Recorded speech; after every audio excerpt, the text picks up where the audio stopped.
이재명 더불어민주당 대표의 경기도지사 시절 첫 비서실장을 지낸 인물이 자택에서 숨진 채 발견됐는데 극단적 선택을 한 것으로 추정됩니다. 이재명 대표 주변 인물이 극단 선택으로 사망한 사례는 이번이 5번째입니다. 임성재 기자가 보도합니다. 경기도 성남시 수정구에 있는 아파트 단지. 어제 저녁 7시 반쯤 경기도지사 전 비서실장 64살 전모 씨가 숨진 채 발견됐습니다. 현관문이 열리지 않는다는 전 씨 가족의 신고를 받고 출동한 경찰이 강제로 문을 개방해 숨진 전 씨를 발견한 겁니다. 근데 듣기를 죽었다는 소리만 들었지 저희는 모르죠. 집주인 신고했으니까 안 바꿔주죠. 경찰도 안 바꿔주고. 경찰은 현장 정황 증거 등을 토대로 전 씨가 극단적인 선택을 한 것으로 보고 있습니다. 현장에선 유서가 발견된 것으로 전해졌는데 내용은 확인되지 않았습니다. 전 씨는 이재명 민주당 대표의 최측근으로 꼽히는 인물입니다. 이 대표가 성남시장이던 시절 행정기획조정실장과 비서실장을 지냈고 경기도지사에 당선된 이후엔 초대 비서실장을 역임했습니다. 이어 경기도 주택도시공사 GH로 자리를 옮겼는데 이 대표 자택 옆집 GH 합숙소 의혹 사건 당시엔 경영기획본부장을 맡고 있었습니다. 최근엔 이화영 전 경기도 부지사의 쌍방울그룹 뇌물수수 혐의 사건 재판에서 언급되기도 했습니다. 증인으로 출석한 쌍방울 관계자가 지난 2019년 5월 김성태 전 회장 모친상에 이재명 당시 경기지사 대신 조문했던 인물로 지목한 겁니다. 이재명 대표 주변 인물이 극단 선택으로 사망한 사례는 이번이 5번째입니다. 재작년 성남도시개발공사 유한기 전 개발사업본부장과 김문기 전 개발 1처장이 숨진 채 발견됐고 지난해엔 변호사비 대납 의혹과 배우자 김혜경 씨 법인카드 유용 의혹 관련 인물들이 극단 선택으로 숨졌습니다. YTN 임성재입니다. 이재명 대표를 둘러싼 의혹과 관련해 극단적인 선택으로 숨진 사례는 이번이 5번째입니다. 이유가 뭐든 소중한 목숨을 끊는 경우가 이어지면서 우려가 커지고 있는데요. 화면 함께 보시죠. 어제 숨진 전모 씨는 이재명 대표가 경기 성남시장 시절 행정기획조정실장을 지냈던 인물입니다. 경기지사 시절에는 초대 비서실장을 지냈고요. 경기주택공사 사장 직무대행을 역임하기도 했습니다. 이재명 대표의 자택 옆집이 경기주택도시공사 합숙소로 사용됐다는 의혹 당시에는 공사 경영기획본부장을 맡고 있었습니다. 검찰의 수사 대상이 아니었다 해도 이재명 대표의 측근이었음은 부인하기 어렵습니다. 2019년에는 김성태 전 쌍방울 회장의 모친상에 조문을 갔던 인물로도 알려져 있습니다. 김 전 회장 불법 대북 송금 의혹을 받고 있죠. 당시 조문에는 숨진 전 씨가 북한 측과의 경협 합의 체결을 축하했다는 진술도 나왔습니다. 전 씨가 숨지면서 이재명 대표의 의혹과 관련한 죽음은 벌써 5번째가 됐습니다. 지난 2021년 12월에는 대장동 개발 의혹과 관련한 2사람이 숨졌습니다. 성남도시개발공사 유한기 전 개발사업본부장과 김문기 전 개발 1처장이 숨진 채 발견됐죠. 지난해에는 변호사비 대납 의혹의 제보자였던 이모 씨, 그리고 이재명 대표의 부인 김혜경 씨의 경기도 법인카드 유용 의혹과 관련한 40대 남성도 숨진 채 발견됐습니다. 이유가 어떻든 소중한 생명을 끊는 일 더는 없었으면 좋겠네요. 가장 성실하고 가장 헌신적이고 가장 유능했던 한 공직자가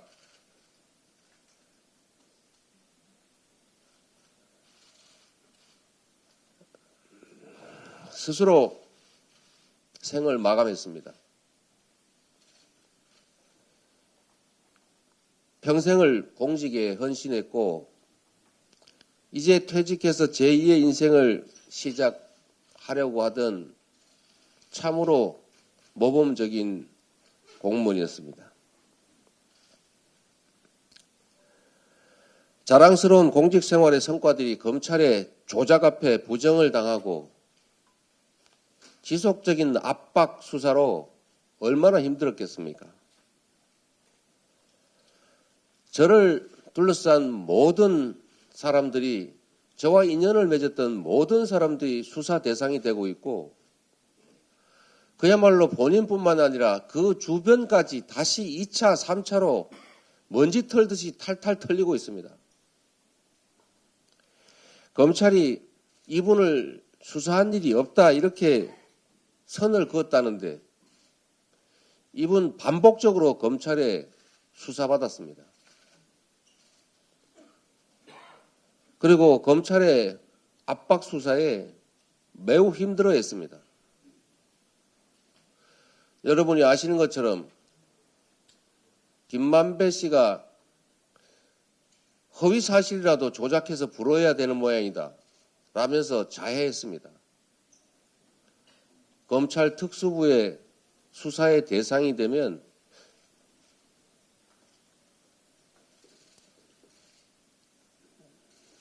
사냥의 대상이 되면 피할 수가 없는 모양입니다. 죽거나 조작에 의해서 감옥을 가거나. 모 검사가 이렇게 표현했습니다. 윤석열 검찰의 수사 방식은 사냥이다. 목표물을 정하고 목표물이 잡힐 때까지는 사냥은 멈추지 않는다. 국가 권력을 정치 보복에 사용하면 그게 깡패지 검사입니까? 본인이 하신 말씀입니다.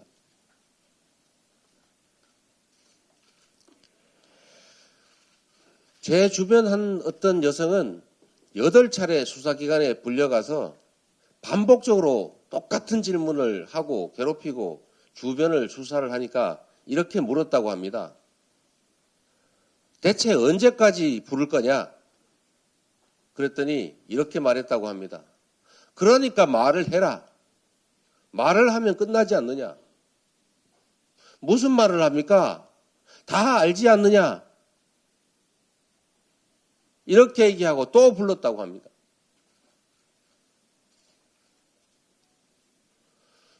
제주도에 사는 제 오랜 친구는 정치 후원금 냈다는 이유로 수원지검으로 오라는 연락을 받아서 내가 왜 가느냐 했더니 그러면 강제로 소환을 해야 되겠냐 이러면서 싸웠다고 합니다. 심하게 지적을 했더니 다시 전화가 와서 안 오셔도 됩니다. 이렇게 했다고 합니다.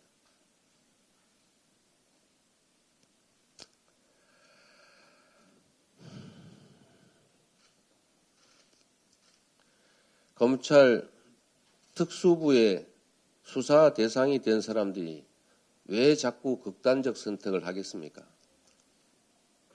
있는 사실을 지적하면 오히려 시원하다고 합니다.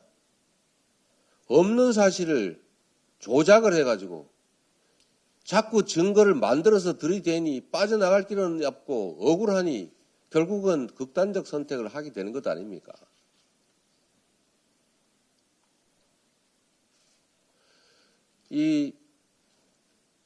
이분도 검찰은 수사한 일 없다 이렇게 오리발을 내고 있지만 제 구속영장에 여러 차례 언급되고 있는 분입니다.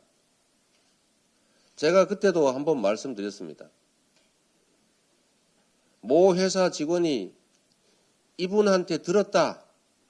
이분한테 언제 어디서 만나서 어떤 얘기를 들었다. 이렇게 수사는 했는데 이분을 불러다가 만난 일이 있냐?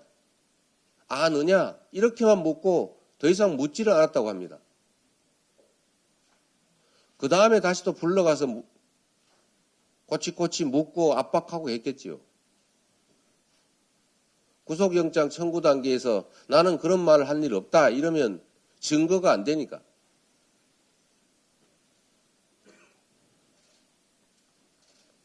그리고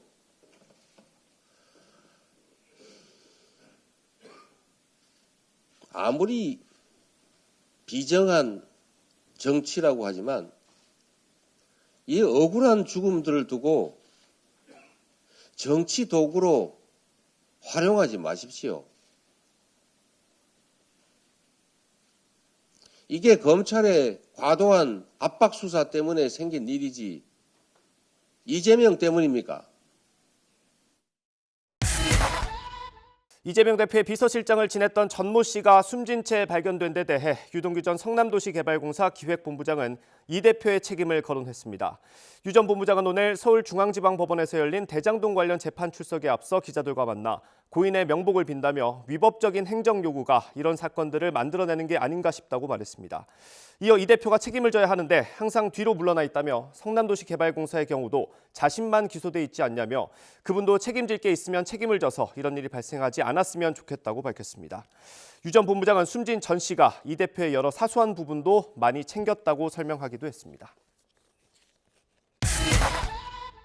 어제 숨진 채 발견된 이재명 더불어민주당 대표의 경기도지사 시절 첫 비서실장이 유서에서 이재명 대표는 이제 정치를 내려놓으시라는 내용과 함께 검찰 수사를 받는 게 억울하다고 남긴 것으로 전해졌습니다. 비서실장 전모 씨는 네이버 측 요구를 받아 성남시와 조율하는 일을 맡아서 성남FC 사건에서 이 대표의 공범으로 조사를 받고 있었습니다. 취재기자 연결합니다. 이준엽 기자. 네, 사회부입니다. 네, 숨진 전 씨의 유서가 발견됐는데요. 무슨 내용이었습니까? 네, 이재명 민주당 대표의 경기도지사 시절 비서실장이었던 전모 씨는 6쪽 분량의 유서를 자택에 남겼는데요. YTN 취재 결과 유서엔 이재명 대표가 언급된 것으로 파악됐습니다. 특히 이 대표를 언급하며 이제는 정치를 내려놓으시라는 내용이 담긴 것으로 전해졌습니다. 또 유서의 전체적인 취지는 열심히 일했을 뿐인데 검찰 수사를 받게 돼 억울하다는 내용인 것으로 알려졌습니다. 경찰은 유서 내용과 유족 조사를 바탕으로 전 씨가 극단적 선택을 한 거로 추정하고 있습니다. 유족은 유서를 공개하는데 확고히 반대하고 있는 것으로 전해졌습니다. 전 씨는 이재명 대표가 성남시장이었던 시절 행정기획조정실장과 비서실장을 지냈고 경기도지사에 당선된 뒤에는 초대 비서실장을 역임하며 이 대표의 최측근으로 꼽히는 인물입니다. 유족은 전 씨가 매스컴에 이름이 오르내리자 스트레스를 받았다고 경찰에 설명한 것으로 전해졌습니다. 네, 전 씨는 성남FC 사건에서 피의자로 입건된 상태였죠? 그렇습니다. 전 씨는 지난해 12월 26일 수원지검 성남지청에서 영상 녹화 조사를 한 차례 받았습니다. 이외에는 수사기관에서 별도 조사나 출석 요구를 받은 적은 없었습니다. 전 씨의 이름은 173쪽 분량의 이재명 대표 구속영장 청구서에도 등장하는데요. 성남FC 사건의 공범으로 명시된 겁니다. 검찰은 전 씨가 네이버에 성남FC에 50억 원과 40억 원을 차례로 기부하도록 요구하는 과정에 모두 개입했고 네이버 이름을 노출하지 않기 위해 희망살림이라는 사단 법인을 거쳐 기부하도록 해 범죄 수익을 숨기는 과정에서도 역할을 한 것으로 보고 있습니다. 지난 2014년 11월 전 씨는 성남시 행정기획국장으로 있으면서 성남시 구미동 부지를 매입할 수 있게 해달라는 네이버 측 요구를 처음으로 전달받은 인물로 조사됐습니다. 검찰은 네이버 측이 다른 창구를 통해 대화하다가도 진행이 잘 되지 않자 전 씨와 다시 논의하기 시작했다고 쓰기도 했습니다.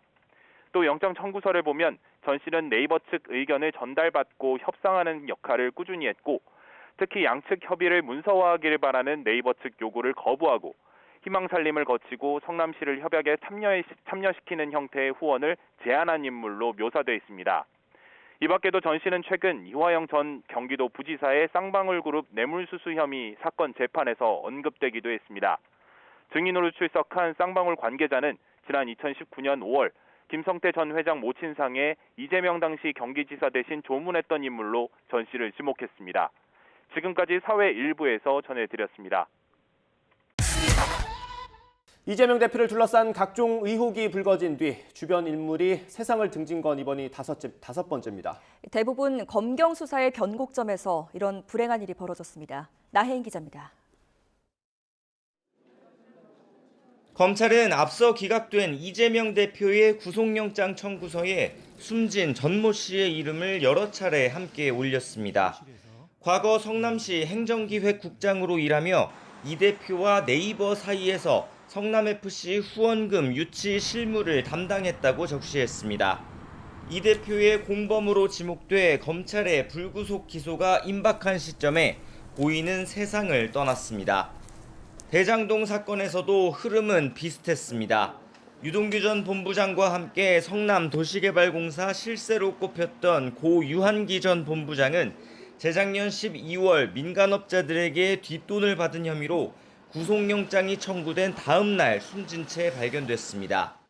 대장동 사업 실무를 담당했던 고 김문기 전 처장은 참고인 신분이었지만 역시 여러 차례 검찰 조사를 받다 같은 달 극단적 선택을 했습니다. 공사 내부 문건을 대장동 일당에게 보여줬다는 이유로 공사에서 중징계 통보를 접한 직후였습니다. 이후 대장동 수사는 한동안 윗선으로 뻗지 못했습니다.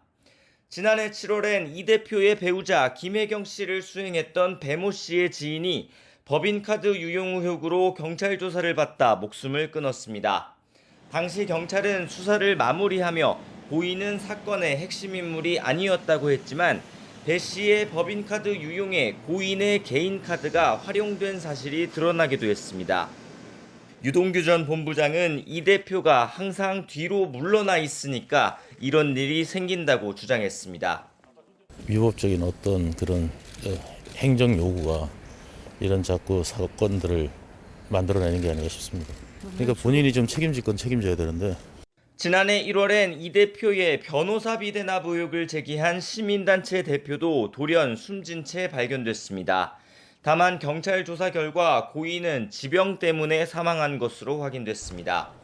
검찰은 보강 수사를 거쳐 남은 이 대표 사건을 처분하겠다는 입장입니다. YTN 나힌입니다.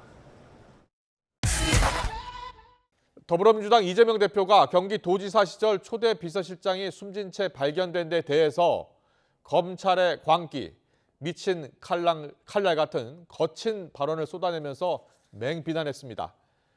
여당은 죽음의 행진을 막기 위해서 이 대표가 결자 해지에 나서라고 압박했습니다. 취재기자 연결합니다. 박기환 기자. 네, 국회입니다. 네, 먼저 오늘 이 대표 입장부터 정리를 해주시죠. 네, 이재명 대표는 오늘 오전 수원 현장 최고위에서 과거 자신의 비서실장이었던 전모 씨가 숨진 채 발견된 것과 관련해 입장을 밝혔습니다. 이 대표는 어제 믿을 수 없는 부고를 받았다며 8분 가까이 작심 발언을 쏟아냈습니다. 먼저 자신이 만났던 공직자 가운데 가장 청렴하고 유능하고 성실했다며 전 씨를 소개했습니다. 그러면서 단 한 차례 전 씨를 조사했다는 검찰 발표와 달리 전 씨가 반복적인 검찰 수사를 받았고 이 때문에 매우 힘들어했다고 전했습니다. 또 검찰이 없는 사실을 조작해 증거를 들이대니 빠져나갈 길이 없어 극단적 선택을 한 것이 아니냐고 비판했습니다. 특히 억울한 죽음을 정치 도구로 활용하지 말라며 강도 높은 발언을 쏟아냈습니다. 직접 들어보시겠습니다. 이게 검찰의 과도한 압박 수사 때문에 생긴 일이지 이재명 때문입니까? 그야말로 광기입니다. 광기. 검찰의 이 미친 칼질을 도저히 용서할 수 없습니다. 다만 이 대표는 전 씨가 자신을 향해 정치를 내려놓으라는 취지로 썼다고 전해진 유서와 관련한 취재진의 질문에는 아무 답변도 하지 않았습니다. 일단 이 대표는 오늘 오후 예정된 일정을 취소하고 숨진 전 씨의 빈소를 찾을 예정인데요. 이 대표의 조문을 유족들이 받아들일지는 조금 더 지켜봐야 할 것으로 보입니다. 네, 국민의힘 반응도 전해주시죠. 네, 국민의힘은 전 씨에 대해 이재명 대표의 범죄 혐의 꼬리 자르기의 희생양이라며 거칠게 비판했습니다. 그러면서 이 대표가 직접 죽음의 행진을 막는 결자 해지에 나서라고 거취 표명을 압박했습니다. 들어보시겠습니다. 이재명 대표를 둘러싸고 있는 죽음의 그림자가 연속되고 있어서 섬뜩한 느낌을 금할 수가 없습니다.